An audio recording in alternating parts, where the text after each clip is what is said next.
Lunes, 10 de la mañana, aunque no quería entrar el vídeo que estás viendo ahora mismo.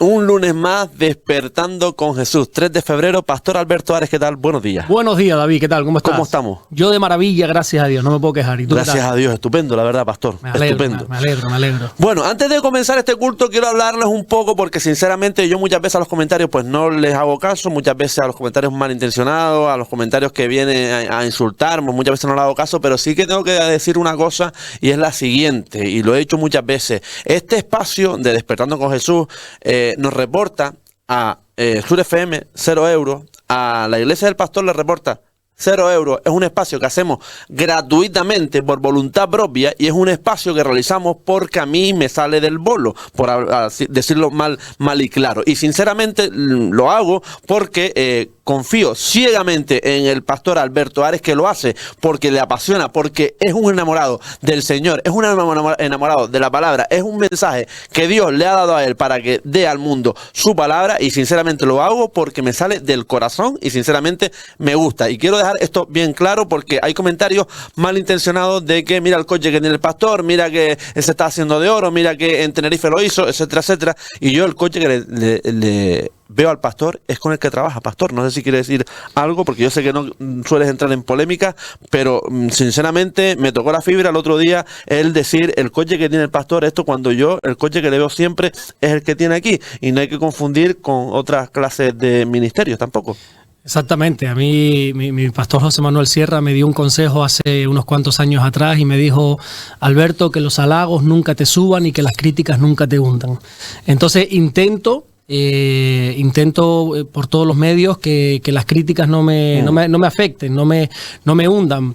Es verdad que somos de carne y hueso, ¿verdad? Por eso evito mucho entrar en los comentarios, evito mucho el que la gente me diga, ¿viste lo que dijeron de ti? Intento ser muy... huyo de esas cosas porque no quiero que me lleguen a afectar. Hasta el momento no me afectan, ya bastantes cosas dicen de mí. Yo creo que mi labor, mi oficio, mi misión ya es un poco, ¿cómo decirlo? Es un poco que la gente va a hablar siempre, ¿verdad? Entonces ya doy por hecho que soy un tema de conversación que a algunos agrado y a otros desagrado, pero bueno, como mi fin no es agradar, como te decía el otro día, pero creo que referente a esos comentarios de que si el coche, de que si en Tenerife, de que si tal, creo que me están confundiendo de persona.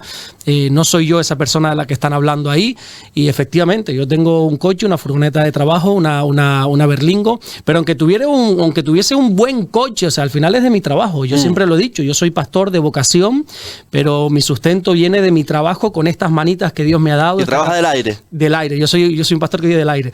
Yo soy técnico de aire acondicionado. Yo soy instalador de aire acondicionado. Llevo 25 años trabajando con mis manos. 25 años subido en escaleras, cargando equipos de aire acondicionado al hombro y todo. Así que todo lo que he podido tener o lograr no lo tengo por qué esconder.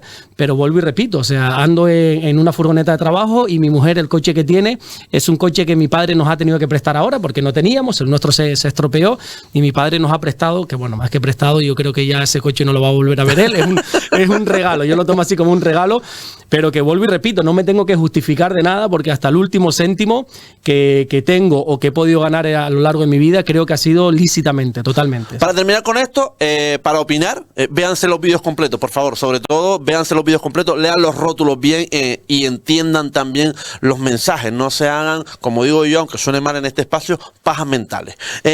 Bien, dicho esto, pastor, empecemos, si le parece, con el programa, hablando del último culto a las 6 de la tarde en Morrojable, las 11 de la mañana los domingos en Puerto del Rosario, por favor. Exactamente. Pues bueno, este domingo, aclarar que yo personalmente no estuve en la isla, estuvimos visitando en Bruselas a la Iglesia Centro Evangélico Vida Nueva, allí en Bruselas, que tenemos ahí un buen grupo, un precioso grupo de 40, 50, 60 personas, y solemos ir cada ciertos meses, mi esposa y yo, a estar allí compartiendo. Así que este domingo yo no estuve aquí en Fuerteventura, pero sí estuvimos todo el fin de semana allí con esta iglesia, con estos hermanos de la iglesia, y tuvimos un espacio de 4 cultos. Así que imagínate, estuvimos muy ocupados. La gente dice, es que ustedes salen y viajan. Bueno, salimos a trabajar. Sí. No salimos de placer, aunque nos lo pasemos de maravilla, porque para mí esto, más que un trabajo, es una vocación, es un placer. Yo me deleito en la palabra del Señor. Pero te digo, tuvimos 4 cultos, pero para no explicarte los 4, porque se nos iría muchísimo de tiempo, bueno, te hablo del primero, por ejemplo, el primer culto que estuvimos hablando, me centré En ese pasaje, cuando el cuarto rey de Israel llega al trono, que es Roboam, ya que si no me equivoco hemos hablado de él, o por lo menos lo hemos tocado en alguna pregunta, que es el hijo de Salomón y el nieto de David. Es un niño que siempre fue rico desde que nació, que tenía fama desde antes de nacer, así que es un niño que no sabe lo que cuesta la vida, que no sabe lo que ha tenido que luchar ni papá ni abuelo por tener lo que tienen ahora mismo, así que es un niño de papá y mamá, podríamos decir. ¿Entiendes esa expresión? Sí, ¿no? sí, claro. Un niño rico de cuna, un niño de papá y de mamá. Entonces, cuando su padre Salomón muere, él, como la monarquía se hereda, él tiene que subir al trono. Y cuando sube, entonces todo el pueblo, dice la Biblia, se reúne frente a él y le dice, mira, Roboam, tu padre... Te lo voy a decir en palabras canarias. Tu padre nos ha fundido a impuestos. Salomón nos ha fundido a impuestos, nos ha explotado a impuestos. Agravó mucho la carga sobre nosotros. Sí es cierto que, bueno, que mira todo lo que se ha logrado. Mira cómo Salomón extendió el reino, cómo ha crecido. O sea, pagamos los impuestos, pero hemos visto algo a cambio, ¿vale? Pero ya el reino está.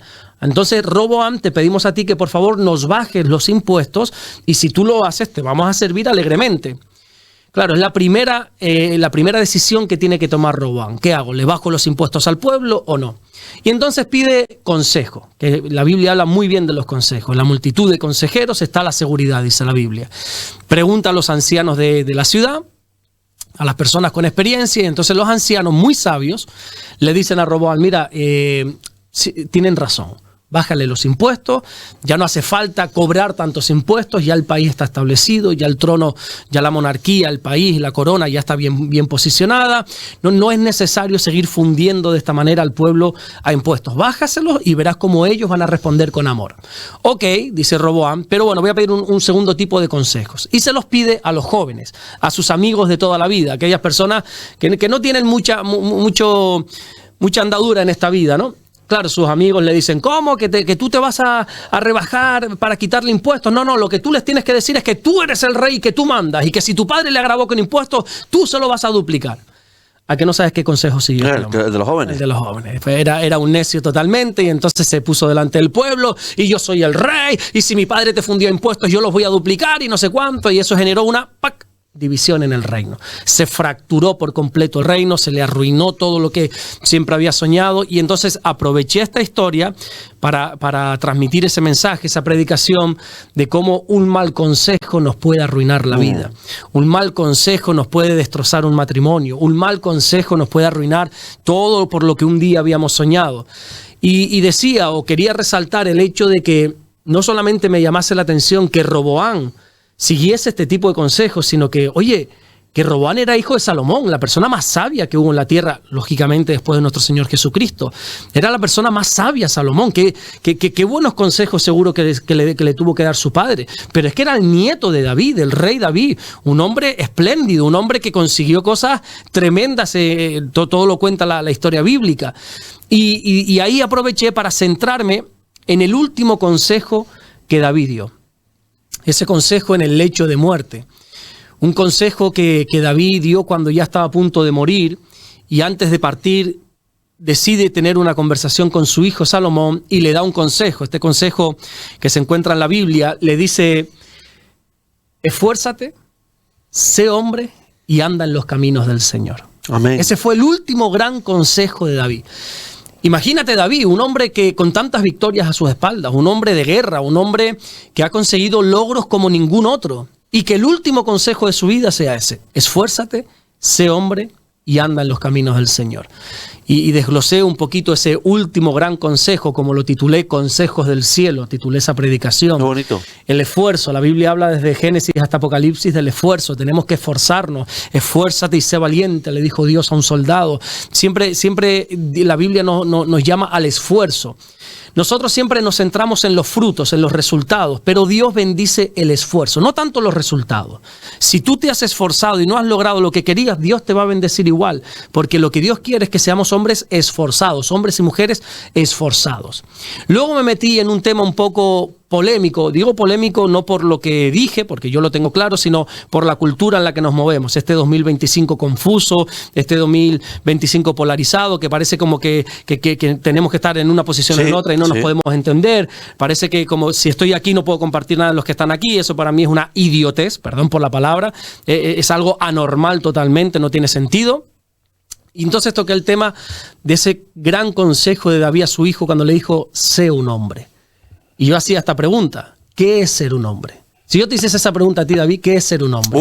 Es una pregunta con miga, ¿eh? Una pregunta quizá complicada, no tanto por la respuesta, sino vuelvo y repito, por la cultura en la que estamos ahora, sí. ¿verdad? Diga lo que mira, a partir de ahora, de aquí para adelante, los próximos minutos, diga lo que diga, va a ser polémico. Por supuesto. Va a haber gente a favor, va a haber gente con piedras esperando a la salida de aquí de la radio para apedrearnos, ¿no? Entonces, bueno, yo dije, ¿qué es ser un hombre? Porque ahora mismo hay dos tipos de masculinidad. Masculinidad, por así decirlo. Está el macho alfa, el hombre ese que aquí mando yo soy el que manda porque soy el hombre. Por una parte está ese extremo y por otro está ahora mismo pues el extremo de un hombre un poco, no sé cómo decirlo, un hombre apartado de lo que yo considero por lo menos un hombre, ¿verdad? Esos dos extremos. Entonces yo dije, bueno, el mundo creo que no me sabe responder a esta pregunta. Si yo hiciese esta pregunta a 10 tipos de personas, estoy seguro que voy a obtener 10 tipos de respuestas diferentes. Así que, ¿dónde nos vamos? Vámonos a la Biblia.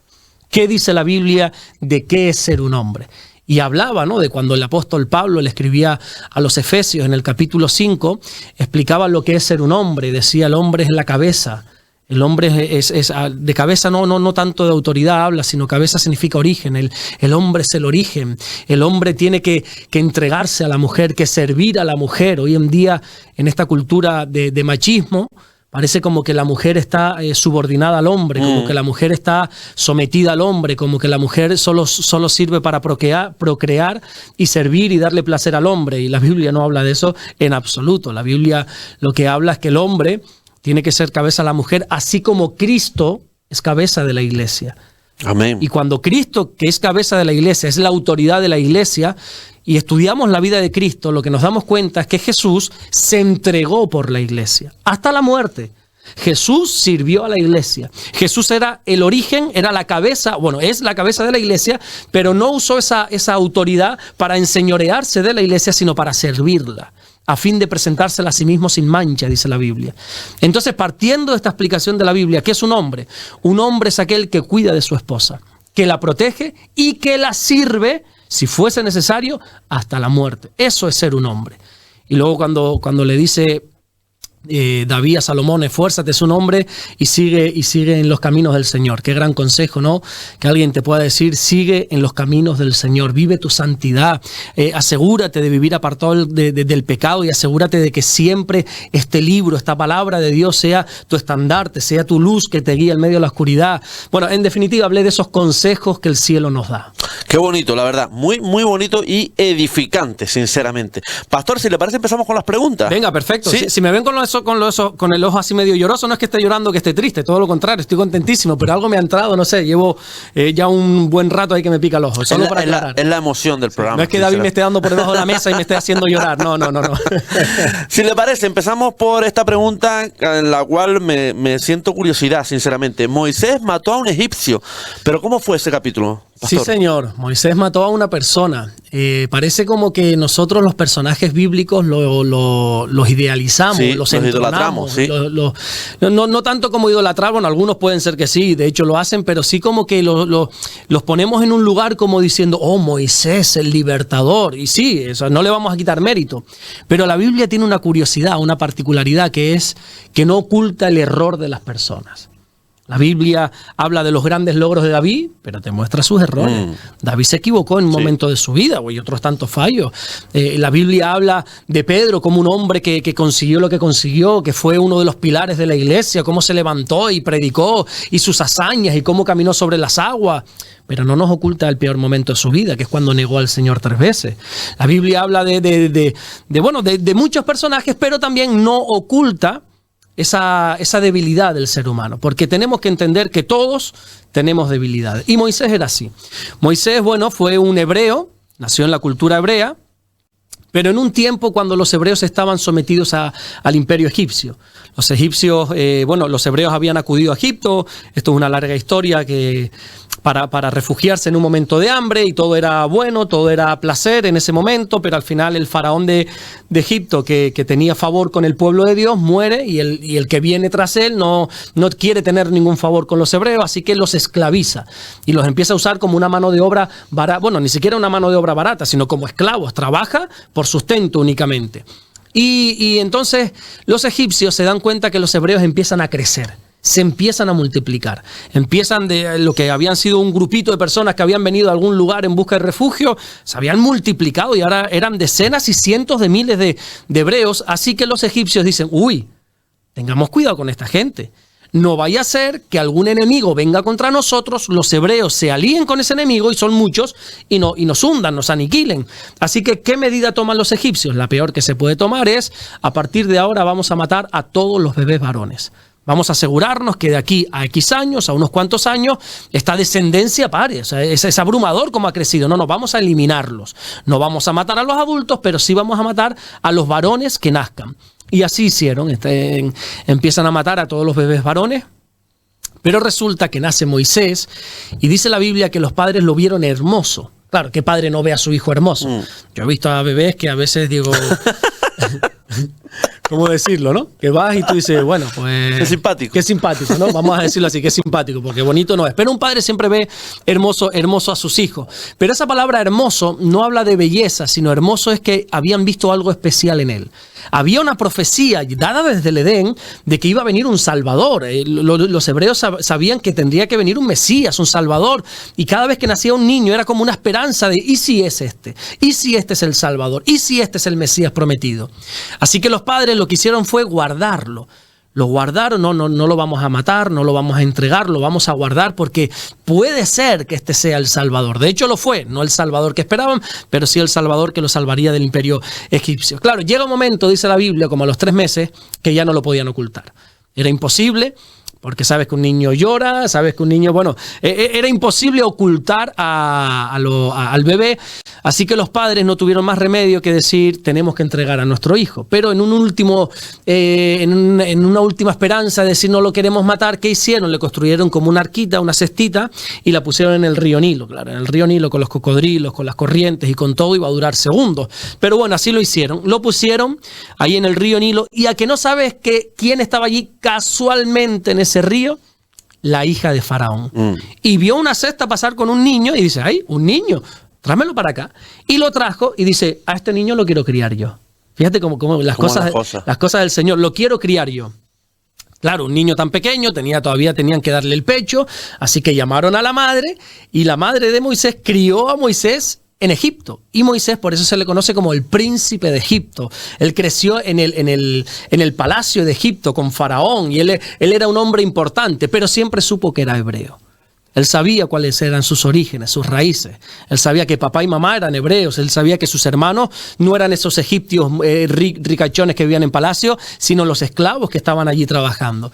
Y un día, dice la Biblia, que Moisés sale a dar una vuelta a observar a los hebreos, porque esa curiosidad, ¿no? Esa curiosidad de su origen. Estaba de cómo vive mi pueblo, ¿no? Exactamente. Estaba viendo cómo trabajaban los hebreos, que vuelvo y repito y resalto que eran esclavos en Egipto, y se da cuenta que hay un Egipto maltratándoles. Hay un Egipto maltratando a los hebreos. Moisés, dice la Biblia, que mira para los lados para asegurarse que no hay nadie, y se enciende en ira contra ese egipcio. Se enciende en ira y lo mata. Fíjate qué tremendo, lo mata. Esconde el cuerpo bajo la tierra y se va, diciendo, bueno, yo mire para los lados, aquí no pasa nada. Y los hebreos no creo que digan nada porque les he salvado a ellos, ¿no? Al día siguiente Moisés hace lo mismo, sale a dar una vuelta, pero ahora ve que hay 2 hebreos discutiendo entre sí. Ya no hay un egipcio afligiéndole, sino que ahora son 2 hebreos discutiendo entre sí. Entonces Moisés intenta mediar, que es lo que hay que hacer cuando vemos a 2 personas pelear. Hoy en día, el otro día estaba por aquí por el pueblo y 2 hombres se echaban a pelear y todo el mundo sabe lo que hizo, ¿no? Sacó esto para grabar. Yo me tuve que meter ahí, pero primero separo esto y luego le llamo la atención a esta banda de sí. no sé qué adjetivo ponerles, que no tienen 2 dedos de frente. Separen a estos hombres. Pues Moisés hizo eso, quiso separar. ¿Y qué hacen los hebreos? Le dicen, ¿qué pasa, Moisés? ¿Me vas a matar como mataste ayer al Egipto? Se dio cuenta que la voz había corrido. Y esa noticia llegó incluso a Faraón. Oye, ¿sabes que Moisés, aquel cual tú has criado aquí en palacio, mató a un egipcio? Y entonces Faraón se levanta contra Moisés, lo quiere matar, y es cuando Moisés tiene que huir. Y ese momento de cuando Moisés mata a este hombre es un punto de inflexión en su vida, no solamente porque tiene que huir, sino que es algo que Dios permite para que él se vaya a convertir en lo que ya te dije al principio, en el libertador del pueblo de Dios. Amén. Oye, de verdad, tremendo, sinceramente, tremendo. Sí. Otra de las cuestiones que tenemos aquí, pastor, es que era tartamudo Moisés, o se dice que era tartamudo. Sí. ¿Cómo le hablaba al pueblo? Bueno, se presupone que sí, que efectivamente era tartamudo. No lo podemos asegurar al 100% porque la Biblia usa una expresión que, si no recuerdo mal, dice que era tardo para hablar. Él era tardo para hablar. Cuando Dios le hace un llamado, ¿verdad? Cuando ya Moisés, cuando huye de Egipto, está en Madián 40 años, en un lugar llamado Madián, ahí pastoreando unas ovejas. Él pensaba que ya su vida se había terminado ahí. Y en ese famoso episodio, cuando está recorriendo aquellas montañas con el rebaño de ovejas, ve que hay una zarza que empieza a arder, algo extraño. Él conoce el campo. Él conoce que una zarza, un arbusto seco, prende y se apaga enseguida. Pero se da cuenta que esa zarza no se apaga. Dios estaba llamando su atención. Yo siempre he dicho que si yo voy por el campo y veo una zarza ardiendo, yo sigo caminando, porque no entiendo si ese árbol tiene que apagarse ya. No, Dios no me puede llamar la atención así, me la tiene que llamar de otras maneras. Pero como pastor de ovejas, Dios sabe cómo hablar a su gente, ¿verdad? Usted sabe que a este pastor tiene que llamar la atención con esto de la naturaleza, y en esa zarza ardiente, Moisés, que es medio chismoso, perdón por la palabra, se acerca, oye, ¿qué está pasando aquí? Y ahí Dios le llama. Y ahí Dios le dice: yo te he escogido, quiero que vayas y que te presentes frente a Faraón, frente al hombre más importante de la tierra, y le digas: deja salir a mi pueblo. Ese es el mensaje que tenía Moisés que darle a Faraón. Moisés, ahí creo, si no me equivoco, es en Éxodo capítulo 3, empieza un debate, por así decirlo, con Dios. Moisés le pone cantidad de excusas, mira que no sé qué, un montón de cosas. Dios le va diciendo: no te preocupes. Y en una de esas excusas le dice: Señor, ¿cómo voy a dar yo este mensaje si sabes que yo soy tardo para hablar? Tardo para hablar, creemos que puede ser una tartamudez. Hay otros que dicen, no sé si andan en lo correcto, pero yo lo digo. Hay otros que dicen que cuando Moisés usa esta expresión de tardo para hablar, habla de que ya no es suelto a la hora de hablar el idioma egipcio. Ya llevaba 40 años fuera, y entonces quizá le iba a costar pararse frente a un faraón, frente a un egipcio y hablar ese idioma que ya no lo practicaba. Pero no, seguramente era tartamudo. Bueno, perdón, pastor, que lo corte, porque yo muchas veces busco aquí sobre la marcha, ¿no? Sí. Y la RAE lo que dice es que torpe, no expedito en la comprensión o en la explicación. Rudo, torpe, tosco, lerdo. Exactamente. Es la definición incluso hay otros comentaristas bíblicos que dicen que no era ni tartamudo ni que no practicaba el idioma, sino que simplemente tenía como miedo escénico. Ajá. Claro, presentarse a Faraón no era presentarse delante de cualquier persona. Había una corte, había un montón de cosas, y encima, si tú te presentabas a Faraón y le dabas un mensaje como este, Faraón te cortaba el cuello sobre la marcha y ahí no había pasado nada. Entonces lo que él le dijo es: bueno, tú sabes que yo no sé hablar en público, sabes que me pongo nervioso. Hay varias interpretaciones. Yo creo, y creo que es la correcta, que era tartamudo. Exactamente, era tartamudo, era tardo para hablar. Y entonces Dios le dice: bueno, ¿y cuál es el problema? No, es que sabes que no soy bueno para hablar. Le dice: no te preocupes, tu hermano Aarón irá contigo, tú serás el salvador, tú serás el que va a guiar al pueblo, pero tu hermano hablará por ti. ¿Qué encuentro yo en esta historia? Que cuando nosotros vemos problemas, Dios ya tiene la solución. Siempre. Cuando nosotros nos agobiamos por algo, qué bonito saber es que Dios ya tiene la solución. Te pongo un ejemplo. No me quiero ir mucho de tiempo, pero mira qué ejemplo tan bonito. El Señor muere, está 3 días muerto, enterrado en aquella tumba, según las profecías bíblicas, que tenía que estar muerto y en lo profundo de la tierra 3 días como Jonás, 3 días y 3 noches. Y las mujeres que sabían esto, dice que van al sepulcro el domingo por la mañana. Pero los romanos habían rodado una piedra para tapar ese sepulcro, que era como una especie de cueva. No confundamos que Jesús no fue enterrado bajo tierra como hoy en día se hace en un ataúd, no, era como una especie de cueva. Sí. Entonces los romanos lo que hicieron, pusieron una piedra de no sé cuántas toneladas, imposible de mover, eso era imposible. Entonces las mujeres, cuando empiezan a caminar hacia el sepulcro, hacia ese lugar, se dan cuenta, y dice la Biblia que dijeron: ¿y quién nos removerá la piedra? Y era como un agobio que les entró. Quizás estamos perdiendo el tiempo y vamos a ir y vamos a encontrarnos esta piedra de no sé cuántas toneladas. ¿Y quién nos removerá la piedra? Y cuando llegaron se dieron cuenta que ya el Señor había rodado la piedra. No para que el Señor saliera, ojo, sino para que ellas pudieran entrar. Cuando nosotros vemos problemas, ya Dios tiene las soluciones. Y así era con Moisés. Seguramente era tartamudo, pero Dios le dijo, ni te preocupes que ya tengo la solución y se llama Aarón. Él hablará por ti. Qué bonito.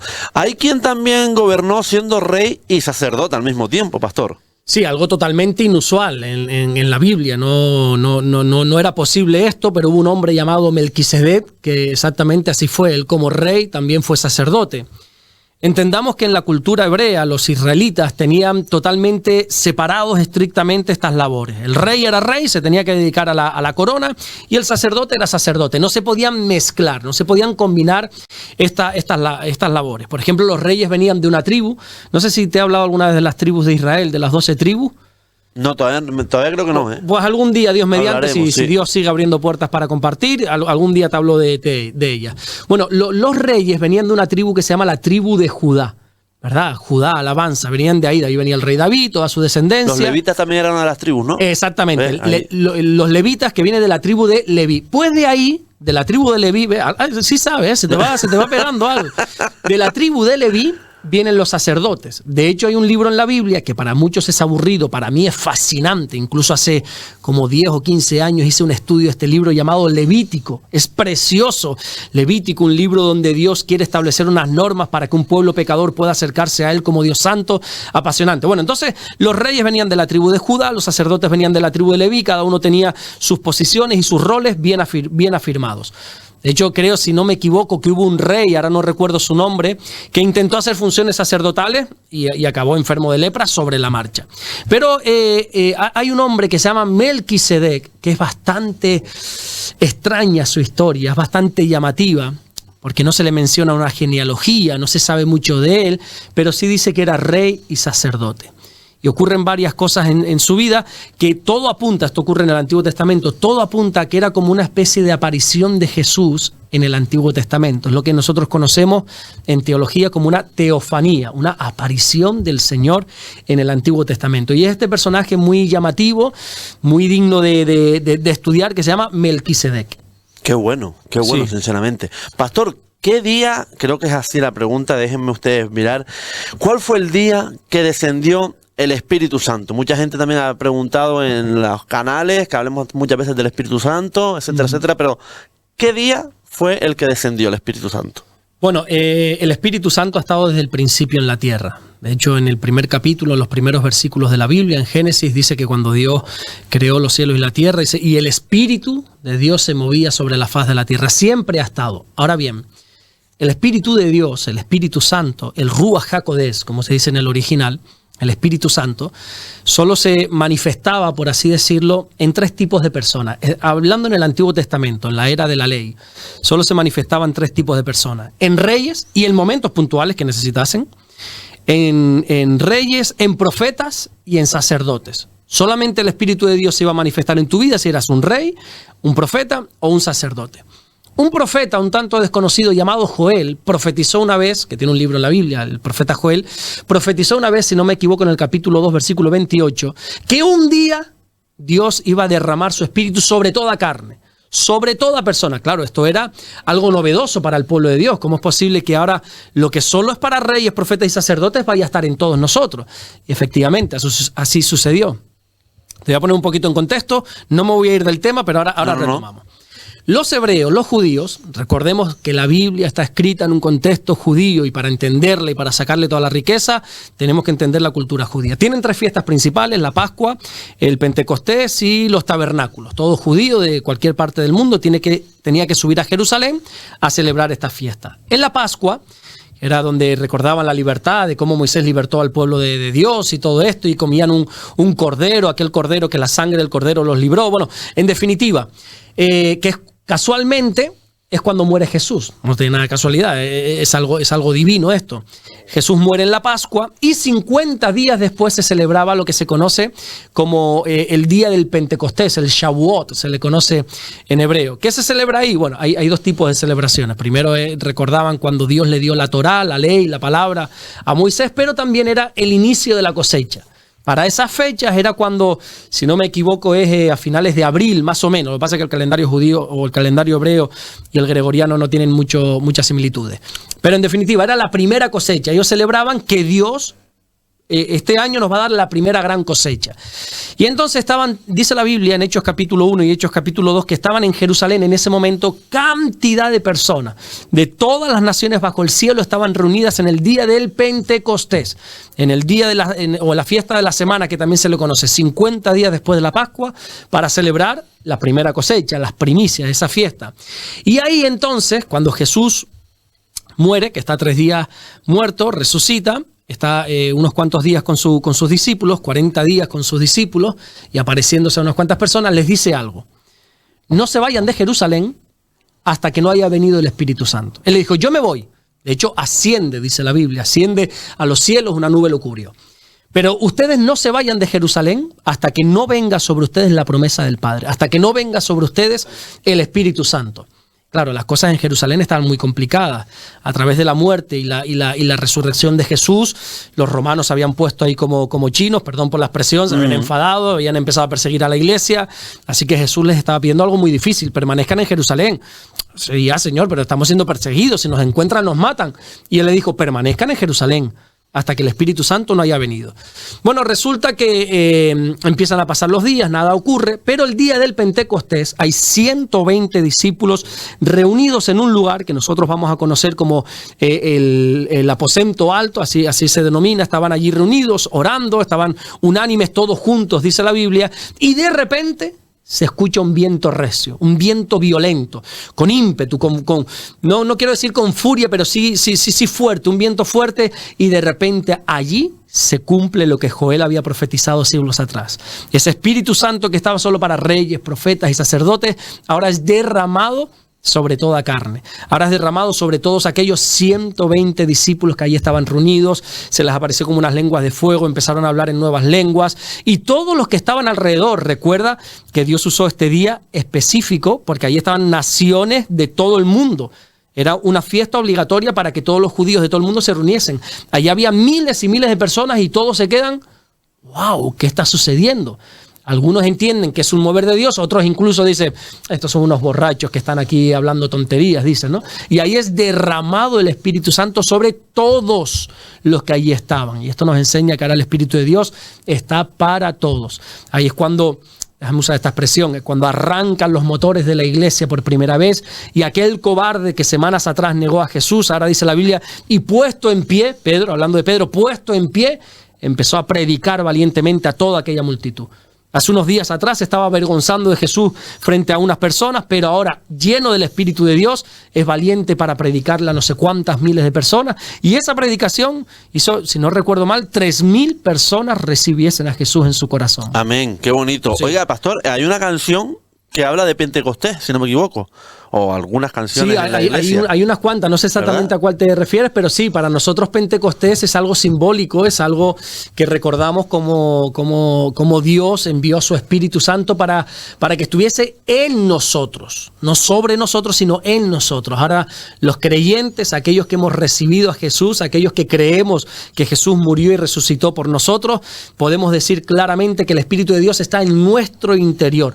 No es un concepto, no es algo exclusivo para algunas personas, ahora está en nuestro interior. Incluso dice la Biblia, si no me equivoco, en la carta que Pablo le escribe a los romanos, que ahora ese espíritu que está en nuestro interior es quien nos impulsa, quien nos lleva a decir Abba Padre, quien nos lleva a buscar del Señor. Amén, qué bonito. Sí. Pastor, cuando David era pastor, sí, protegió a su rebaño de 2 animales peligrosos.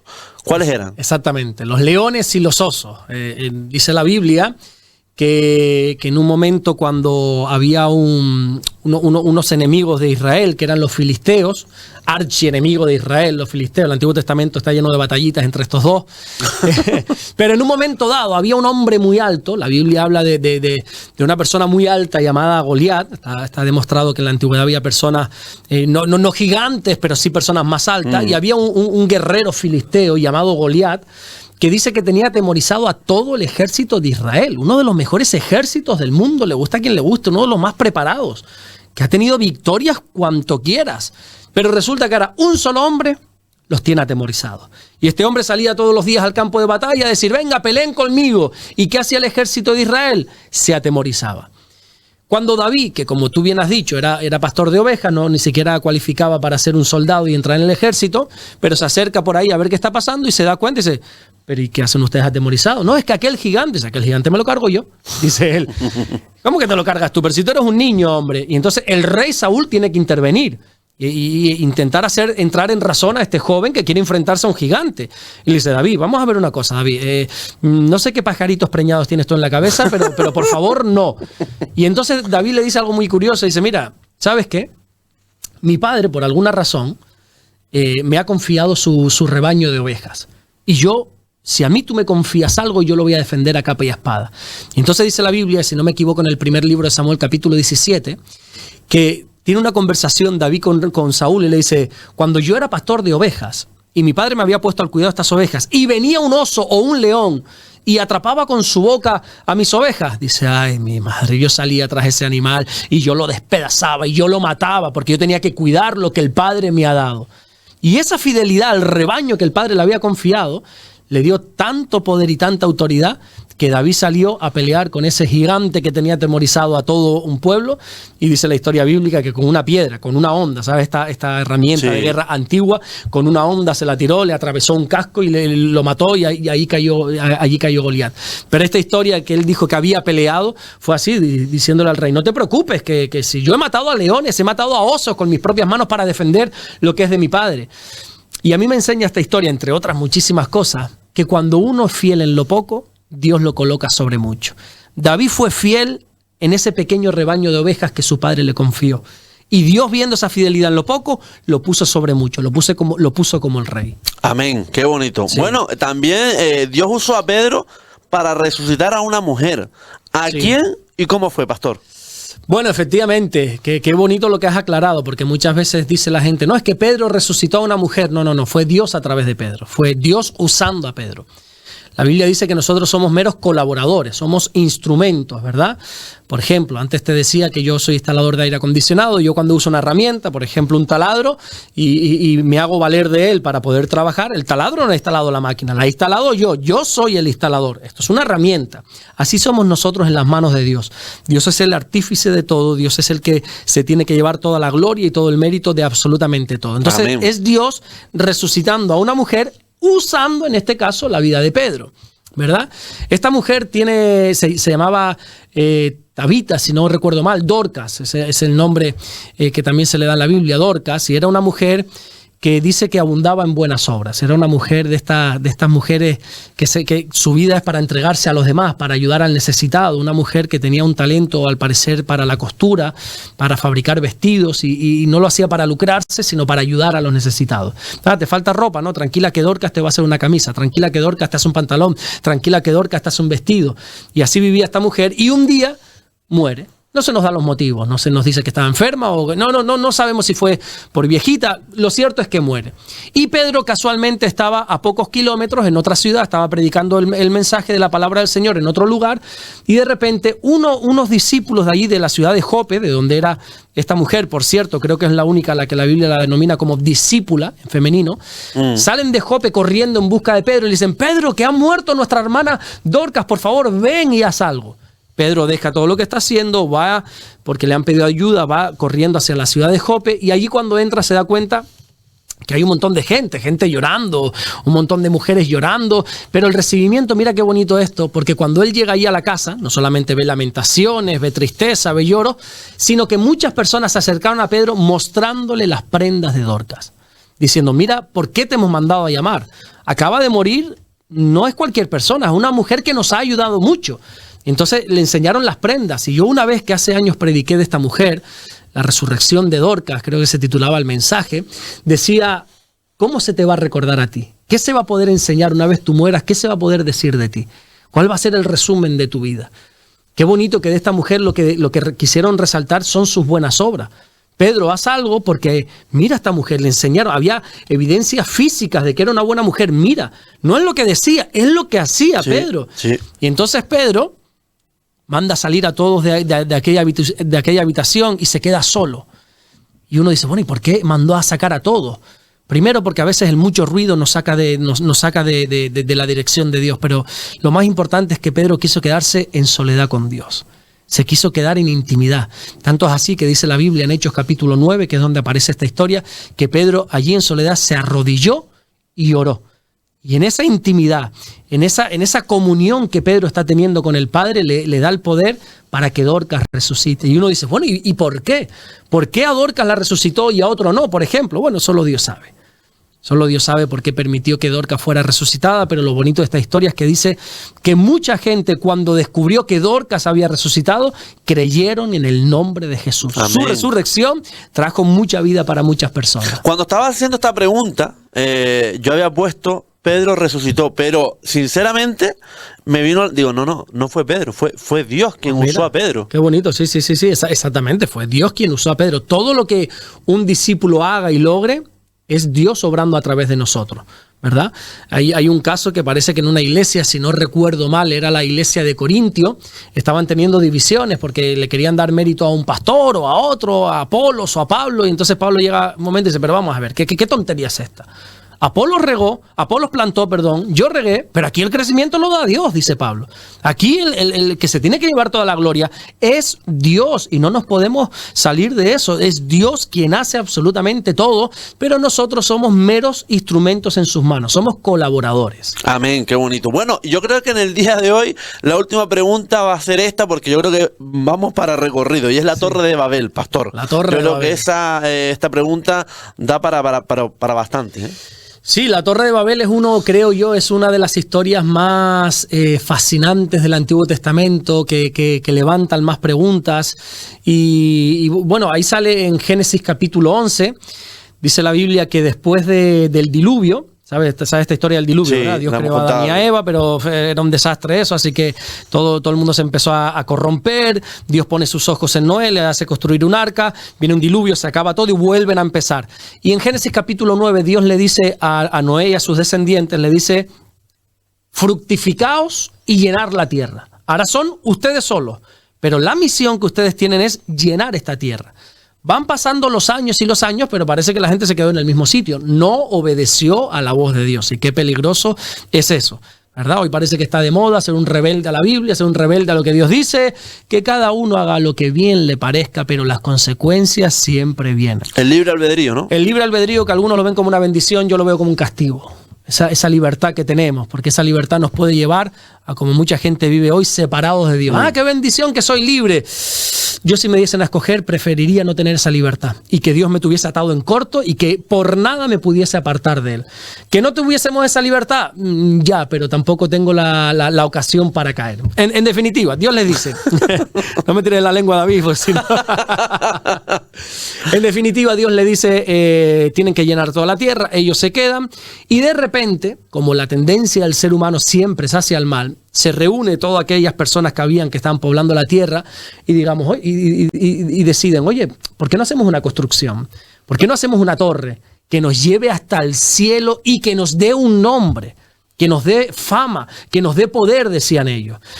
Hay una particularidad y es que hasta ese momento, hasta Génesis capítulo 11, solo se hablaba un idioma en la tierra.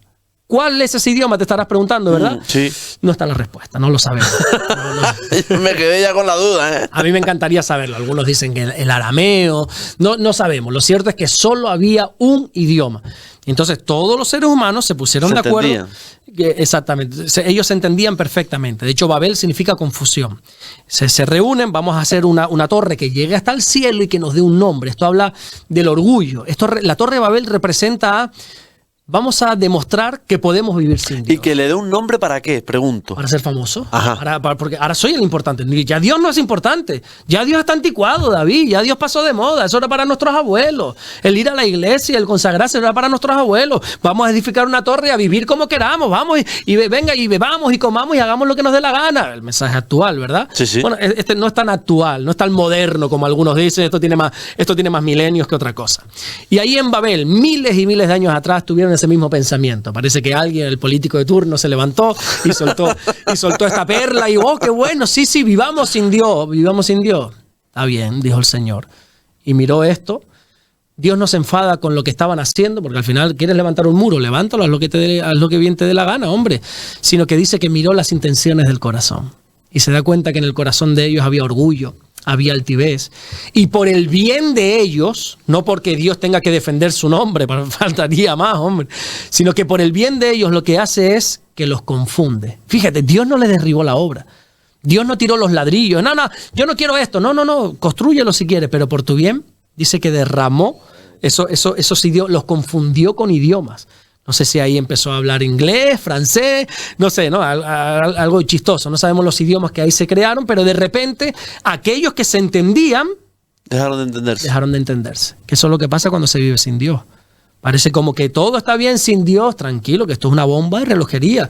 Lo que hoy nos une, esta soberbia para ir contra Dios y como tú decías al principio, ¿no? Los comentarios que dicen, porque ahora nos agreden verbalmente, ¿vale? Por lo menos aquí en España. O que nos denigran o que nos insultan y se han unido contra... Tranquilo, que esto es una bomba de relojería. Aquel que vive sin Dios pagará las consecuencias. Hay un versículo que no tiene nada que ver, ahora retomo, pero me acaba de venir a la mente, precioso. Si no recuerdo mal, está en Malaquías capítulo 3 o capítulo 4, perdón, no me sé la Biblia de memoria. El otro día, ahora retomo esto también, espérate, vamos a dejar estas dos cosas aquí. El otro día estábamos comiendo con una familia y me dice, tengo una pregunta para ti, porque ¿qué dice la Biblia? Me dice una persona, ¿qué dice la Biblia? No sé, te voy a poner un ejemplo. Sí. En Juan capítulo 1, versículo 20, y se me queda mirando y le dije, mira, yo no me sé la Biblia de memoria. Le dije, yo no sé, léeme el versículo, aunque sea, hijo mío. O sea, tú cuando me haces una pregunta, claro, me desglosa. Claro. Y claro, me pregunta, ¿qué dice la Biblia aquí? Pues chico, no tengo ni idea, la verdad. O puede ser que sí, si es un versículo familiarizado conmigo. Bueno, en definitiva, volvamos a Malaquías, a capítulo 3 o capítulo 4. No sé, dice que llegará un día que podremos mirar hacia atrás y ver la diferencia entre el que sirvió a Dios y el que no lo hizo. Llegará un momento, David, en que nosotros podamos devolver la mirada hacia atrás y va a haber una diferencia pero tan clara en aquellos que hemos dedicado nuestra vida al Señor, en aquellos que hemos servido al Señor y en aquellos que no lo han hecho. Hoy parece que esos que no quieren vivir con Dios, que quieren incluso burlarse de las cosas de Dios, que quieren vivir en libertad y respetable, por supuesto, que quieren vivir sin Dios y parece como que están ganando. Llegará un día que nosotros miraremos para atrás y veremos la diferencia entre aquel que ha servido a Dios, que ha decidido vivir en santidad, y aquel que no lo ha hecho. En definitiva, volvamos a Babel ahora. Entonces, Dios viendo esta situación les confunde y ahí se forman los idiomas. Babel significa confusión. Ahí en Babel, siglos después o años después, nacería Babilonia, unos enemigos de Dios. En definitiva, eso es lo que pasó en Babel. El pueblo se unió bajo un orgullo, querían vivir sin Dios y Dios dice, así no se puede. Así no se puede. Cuando tienen esos idiomas, ¿qué ocurre? Si entre ellos discuten. Tienen que dejar la obra, no se entiende. Claro, yo me imagino ese momento, ¿no? Como confundidos. Uno hablaba una cosa, otro, no se entendía. No es como ahora que yo no sé inglés, pero puedo llegar a entender algo de inglés, ¿verdad? Porque tengo algunos conocimientos. No sé nada de francés, pero puedo llegar a entender algo de francés. El otro día, viniendo de Bruselas, salimos de Bruselas en el avión, claro, ahí se habla todo francés, no hay lugar para el español, y de repente, en pleno vuelo, David, se paran los motores del avión. Dije yo. Dije yo. Y se paraban, y arrancaban, y se paraban, y el avión empieza a descender, levanta, pero caía no como poquito, sino que como de repente caía y volvía, y eso se movía, y de repente se hacía silencio absoluto, y volvían a arrancar los motores, y yo diciendo, madre mía, y empieza a hablar el piloto del avión en francés, y algo dice, pero claro, yo le entendí, bueno, más bien mi mujer, tengo que darle crédito a ella, más bien le entendimos por palabras sueltas, entendimos como avería, desviación, París. Entendimos que el avión está mal y nos vamos a desviar a París para cambiar de avión. Pero le pude llegar a entender. En aquel entonces no. En aquel entonces hubo tal confusión que no se entendieron entre ellos y la obra cesó, la obra dejó de construirse, pero el muro permaneció, la torre permaneció, pero ellos dejaron. Así cuando vivimos sin Dios, nuestra vida se llena de confusión.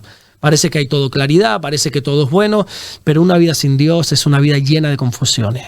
Amén.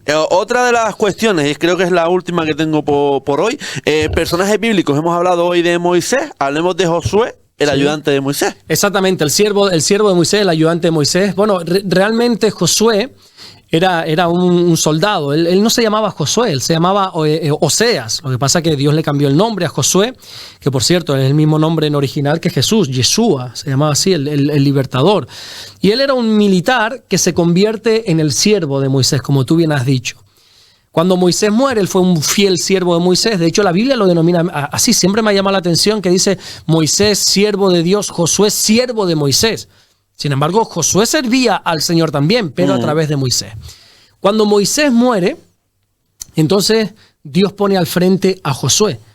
Y entonces el pueblo le dice una cosa muy bonita a Josué. Le dice, mira Josué, nosotros nos vamos a someter a tu liderazgo, te vamos a obedecer, pero solo te vamos a poner una cláusula, solo te vamos a pedir un requisito. De la misma manera que Dios estuvo con Moisés, demandamos de ti que Dios esté así también. Y entonces te vamos a obedecer. Bueno, pues entonces, ya te digo, fue un servidor de Moisés, muy fiel, y esa fidelidad lo llevó después a convertirse en el libertador, en el líder de Israel. Tuvo muchos logros, fue uno de los 12 exploradores que entraron a la tierra prometida. No sé si conoces esta historia, de cuando ya estaban para entrar en esa tierra prometida. Y entonces, ¿no lo has escuchado? Bueno, pues... la hablaremos el próximo programa. Vale, para no alargar, sí. Exactamente. Pero fue uno de esos 12, la Biblia dice espías, pero la mejor traducción es exploradores, que fueron a mirar un poquito la tierra prometida.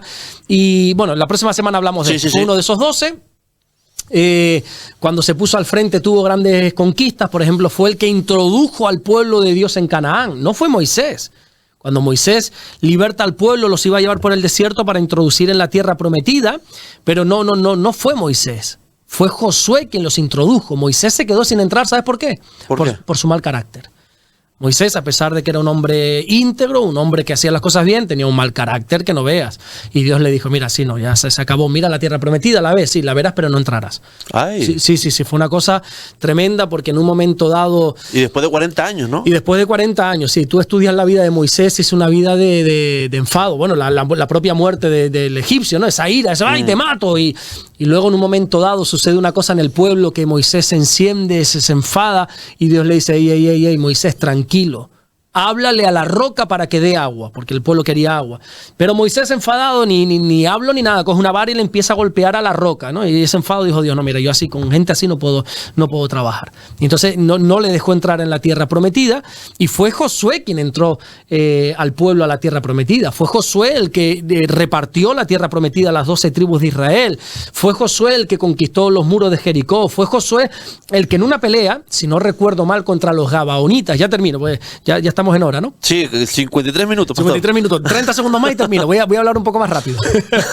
En una batalla que tenían contra los gabaonitas, era de día, estaban batallando, Israel estaba ganando y de repente se da cuenta que empieza a atardecer. Josué se da cuenta que en pocos minutos iba a ser de noche, eso iba a ser un caos, no podían batallar de noche, y hace una oración David y dice que ahí en Gabaón le dijo al sol, sol, detente, luna, detente. ¿Y sabes lo que sucedió?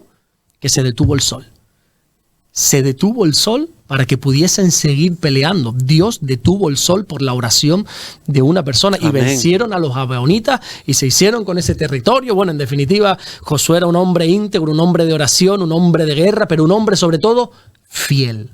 Bueno, rápidamente, dos preguntas, rápidamente. Alejandra Navarrete 1324. Hola, saludos. Me gusta mucho su programa, lo escucho todos los lunes. ¿Hay alguna forma de escuchar los estudios de los miércoles? Los saludo desde San Carlos de Chile. Dios los bendiga, pastor. Bueno, los miércoles nosotros tenemos culto, pero más que predicaciones, enseñanza, como bien dice la hermana o el hermano, no sé, ¿cómo se llama? Alejandra Navarrete. Como bien dice esta mujer, son estudios que estamos basando en el libro de los Hechos. Llevo unos cuantos años ya predicando de este libro, el libro de los Hechos, pero no tenemos medios ahora mismo para subirlo. Yo siempre le digo a la gente, mira, yo los devocionales, las predicaciones las grabo con el móvil, yo solo, yo las edito. No tenemos un equipo que pueda de momento respaldar esto porque no tenemos esos medios, no tenemos estas cámaras que tú tienes, este sistema que tú tienes, ni este conocimiento que tú tienes, porque puedes tener todo esto, pero si no tienes conocimiento, entonces de momento gracias a Dios. Sí.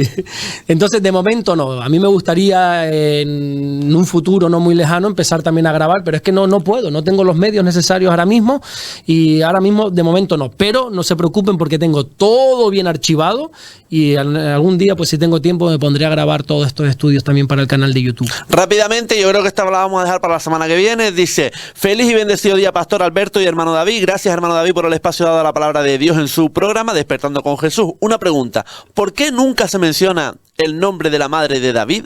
Pastor, hoy me escribieron un testamento, lo digo porque es muy largo lo que me escribieron, desde Nigeria para que ayude a la casa madre Barnabas AHA y tiene el logotipo del Centro Evangélico Vida Nueva. Me recordé de lo que dijo el pastor José Manuel Sierra, que tuviéramos mucho cuidado, que hay muchos impostores. Muchas bendiciones, Pastor Alberto y hermano David. Saludos desde Santiago de Chile. Lo firma Mirta Palma 2843, Pastor.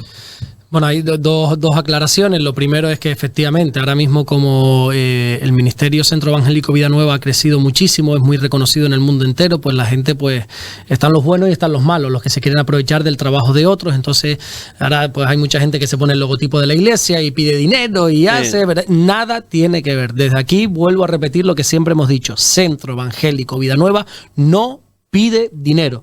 De la misma manera que tú aclaraste al principio que no cobras, yo tampoco cobro y la iglesia no pide dinero. Si alguien se pone en contacto con ustedes, sea quien sea, en el nombre de José Manuel Sierra, en el nombre de Alberto, en el nombre de cualquier pastor del ministerio o en el nombre del ministerio para pedir dinero, no somos nosotros. Eso por una parte. Y por otra parte, ¿por qué a la madre de David no se le nombra? Di la respuesta durante este programa. Porque la Biblia está escrita en un contexto judío. Y los judíos son, como lo digo finamente, un poco machistas. Muy patriarcal. Exactamente. Es el hombre. Entonces, por eso habla de Isaí, del padre de David, pero no de la madre. Porque es un contexto puramente hebreo, judío. Pastor, que tenga buena semana. Igualmente, David. Dios te bendiga. Gracias. Hacemos un altito pequeño. Nada, 5 minutitos aproximadamente y empezamos con el Rebumbio, el programa deportivo de Sur FM. No te vayas, hasta ahora.